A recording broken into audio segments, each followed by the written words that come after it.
반도체 가격이 빠르면 내년 하반기부터 회복할 것이다. 그리고 그때부터 우리 경제가 움직이기 시작할 것이다.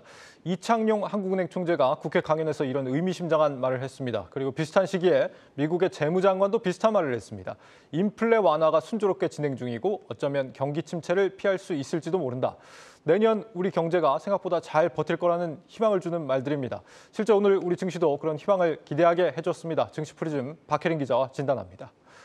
박 기자, 증시가 빨간불로 끝난 게 6개월 만입니다. 네, 그렇습니다. 말씀하셨듯이 오늘 우리 증시 미국 빅테크주 강세 효과를 받으며 오랜만에 상승 마감했습니다. 특히 오늘 삼성전자와 SK하이닉스의 주가가 반등하며 6만전자와 8만닉스 회복했습니다.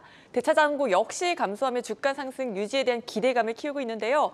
다만 증권업계에선 추세적 상승으로 이어지긴 어려울 것이라며 특히 SK하이닉스에 대해선 실적 부진 장기화로 인한 추가 하락까지도 우려하고 있습니다. 문영민 기자가 보도합니다. 이달 들어 주가 하락폭이 꾸준히 이어졌던 삼성전자와 SK하이닉스가 다시 반등하고 있습니다.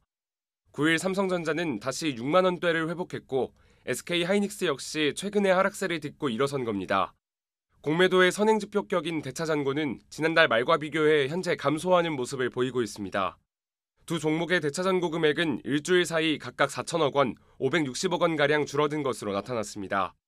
이러한 이유로 주가 상승 장기화에 대한 기대감이 높아지고 있지만 증권가 전망은 조심스럽습니다. 통상 연말 대차잔고는 배당과 주주총회 의결권 이슈로 상환이 일시적으로 일어난다는 이유에서입니다.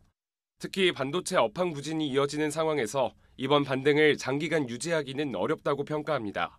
사이클이 내년 1분기 말까지는 지속될 수밖에 없다라고 바라보고 있기 때문에 당장 수요적인 측면에서의 모멘텀은 좀 기대하기가 힘들고 게다가 경기 침체가 심해지다 보니까 기기를 사는 소비, 구매력이 지금 떨어지고 있는.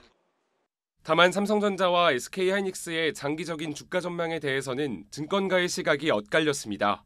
다른 반도체 기업들은 반도체 다운사이클에서 실적이 크게 감소를 하잖아요. 삼성전자 같은 경우는 상대적으로 이제 단말기라든지 핸드폰이라든지 가전이라든지 여러 가지 이를 보완할 수 있는 사업부를 가지고 있기 때문에 삼성전자는 또 평택 공장 증설 등 선제적인 투자로 반도체 업황 개선 시 빠른 대응이 기대됩니다. 이에 업황 회복이 점쳐지는 내년 하반기부터 본격적인 영업이익 턴어라운드가 예상되고 있습니다. 반면 SK하이닉스는 4분기 영업 손실을 시작으로 내년에도 실적 부진의 늪에 빠질 것으로 전망됩니다. 삼성전자와 달리 추가적인 D램 생산 공장이 없어 하반기 업황 회복에도 공급 확대가 어렵습니다. 또 내년 설비 투자액을 올해의 절반 수준으로 줄였다는 점도 주가 전망을 어둡게 하고 있습니다. 한국경제TV 문형민입니다. 같은 반도체주지만 종목별로 다소 갈린다 전망이 그런 소식까지 들어봤습니다.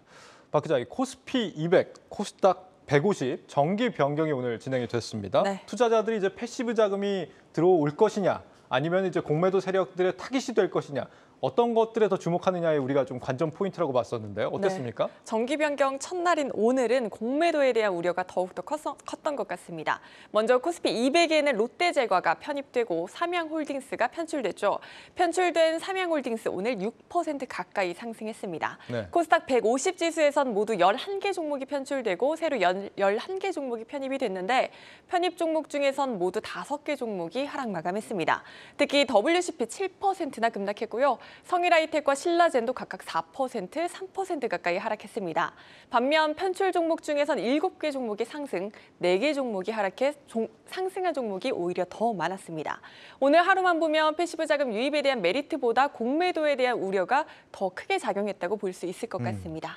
이쯤 되면 당국자들도 이 공매도 부작용에 대해서 좀 어느 정도 인정할 법도 한데 말이죠. 네. 그리고 오늘 이 한국전력의 회사채 발행 한도를 늘리는 법안이 국회에서 이제 부결이 됐는데 네. 오히려 주가가 올랐다고요? 네, 그렇습니다. 오늘 한국전력의 주가 8%나 뛰었는데요. 네. 한국전력의 이 회사채 발행 한도를 늘리는 한전법 일부 개정안이 부결되자 한국전력이 전기요금을 올려서 적자를 메울 것이란 기대감이 작용한 겁니다.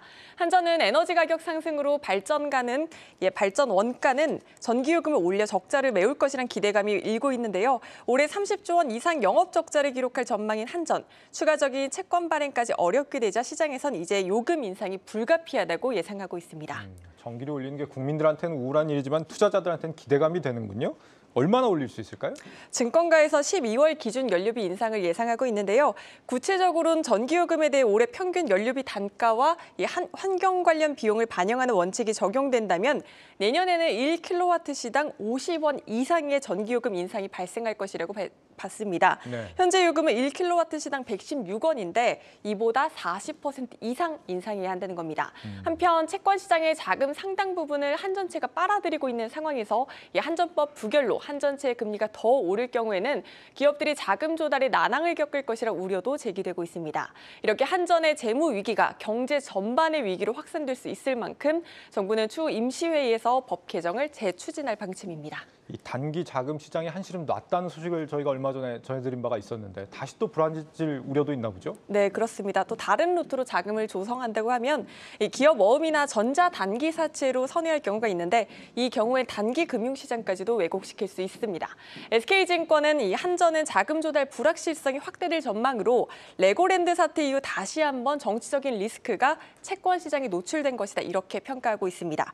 참고로 레고랜드 얘기가 나왔으니까 하나 더 소식을 전해드리자면 네. 채무보증 불이행으로 국내 채권 시장 전반에 충격을 줬던 강원도가 다음 주 관련 ABCP 상환에 나설 예정입니다. 오늘 강원도의회는 본회의를 열고 오는 15일 이전에 이 강원 중도개발공사의 보증 채무 전액을 상환하겠다고 밝혔습니다. 알겠습니다. 다음 주에 굉장히 또 중요한 일정들 많다고요? 네, 맞습니다. 가장 큰 이벤트인 FOMC 정례회의가 다음 주 14일에 예정돼 있고요. 네. 13일에는 미국 소비자 물가지수가 발표됩니다. 또 올해의 스펙을 제외하고 마지막 공모주인 바이오노트 공모 청약도 진행될 예정입니다. 바이오노트는 동물 진단 및 바이오 콘텐츠 기업으로 동물용 체외 진단 사업으로 시작해서 코로나19 이후 관계사인 SD 바이오 센서와 함께 진단 키트 수요에 대응하면서 매출액이 지난해 6,224억 원까지 급성장한 회사입니다. 공모가 고평가 논란과 상장 철회에 대한 우려가 있긴 했지만 바이오노트는 다음 주 13일과 14일 양일간 일반 투자자 대상 공모 청약을 거쳐 22일 유가증권 시장에 상장할 예정입니다. 네, 박 기자 한 주 동안 수고했습니다. 증시 프리즘 박혜린 기자였습니다.